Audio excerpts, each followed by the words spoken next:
Hello, welcome to Full Disclosure. It is I, Christopher Gilliam, and today I went canvassing in Eau Claire on behalf of Kyle Woodman. I got this sweet new hat that fits all head sizes. Very nice hat. Thank you, Kyle.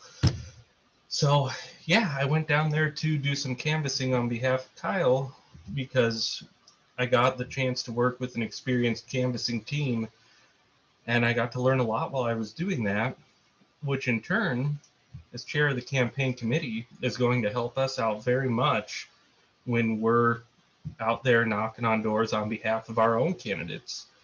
So one of the big things I took away from it, I'm going to share my screen here, and basically what I got, learned about this app here called Campaign Sidekick. Never knew this was a thing, because just breaking into politics and whatnot, this whole thing. So what this is it's an app you can download on your phone that literally you can put together sort of what doors to go knock on, who's voted Republican, who's a swing voter, who's a Democrat, whatever you want. And you can use this app to figure out what doors you've already been to. Very useful if you're going out there as a team, so you don't have the same people wasting time on the same doors.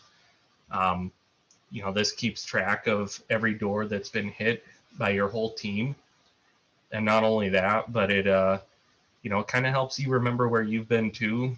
If you upload data too from voter registries, voter databases, it'll tell you, who's likely to vote Republican, who's likely to vote Democrat. You can filter out which doors you want to visit, all that good stuff, and you can update it on the fly. So you can go out there, canvass, maybe you knock on the door and it says this is a strong Republican voter, and then they go, we only vote Democrat, down ticket here, slam the door in your face. You're like, wait, is your name Ralph?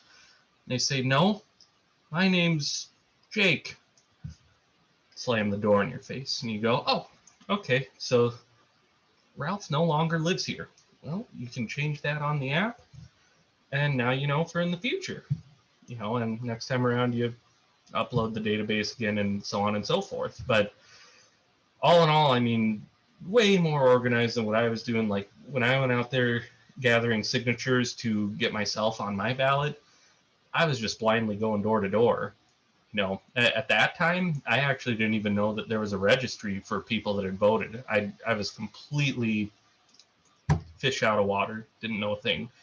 So I was, there were times where I'd get caught wasting my time knocking on a door of somebody that had absolutely you could tell they had no intention of voting for me or, any interest whatsoever, but they weren't quite mean enough to just slam the door in my face. And the thing is, when you're out there canvassing, you're honestly better off if they, tell you to pound sand and they slam the door in your face, because that's your time. You can move on to the next house at that point. What's infinitely worse is if you get caught by somebody who wants to argue with you or debate with you or ask you sort of softball questions for 20 minutes, and you just kind of get the vibe that they really have no intention of supporting your cause anyway, because you're not getting that time back. That's time where you could be knocking on other doors and talking to other supporters. So I mean, those can be the worst people. Now, if you're targeting swing voters, you're very likely to run into that regardless, but at least with a swing voter, there's a chance that time will result in a vote. It's much worse if you run into a Democrat that just wants to play devil's advocate and has absolutely no intention of supporting you no matter what. That's, I ran in, I got my comeuppance and certainly ran into that when I was out there knocking on doors. This app is awesome because it would really help you, not do that. And then you can download it on your phone through Google Play Store or the iPhone store, depending on whatever kind of phone you have. If you're interested in helping out with this sort of thing in the future and you're having a hard time knowing how to use this, you can contact people like me, other leaders in the Republican Party, and we can get it onto your phone for you and help you get set up. So, definitely do that if, if you're interested, but you're a little overwhelmed by it. Once you get it on your phone, it's super easy to use. So definitely worth it. And, sort of getting out there, getting some experience and learning how to basically put together sort of a, what would you call it? Sort of a script, maybe. Yeah, that's not the right word, but a routine. That's the word. You're putting together a routine while you're out there knocking on these doors.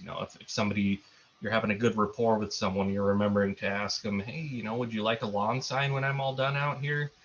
Yeah, that would be good.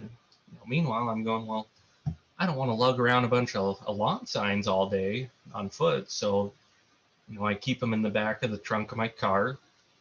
If I have a good rapport with someone, I'm asking them at the end, hey, would you like me to come back and give you a lawn sign when you're done?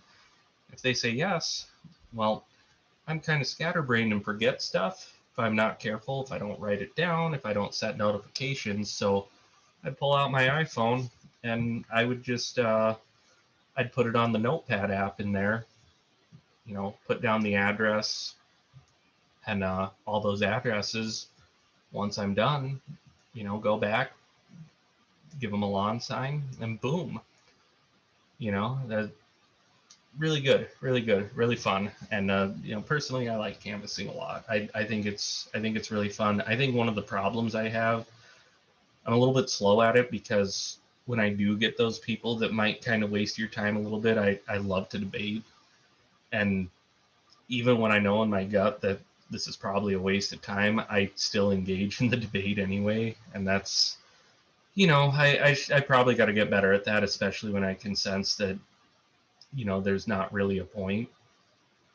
But, I guess at least if you're aware of your flaws, you can start to work on them, right? So that's something I got to get a little bit better at. That way I'm a little bit quicker at it, because, hey, time is money and, you want to be hitting as many doors as you can. So, yeah, and I mean, Kyle still needs quite a few doors, so it's a good opportunity to get out there with, somebody who's in a tight election right now. I'm going to be uploading another video here about a school board election in Cadott.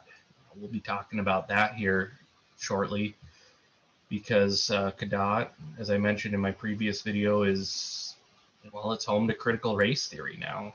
It's home to teaching children in elementary school about social issues like the transgender movement, which, there's nothing wrong with being a transgender.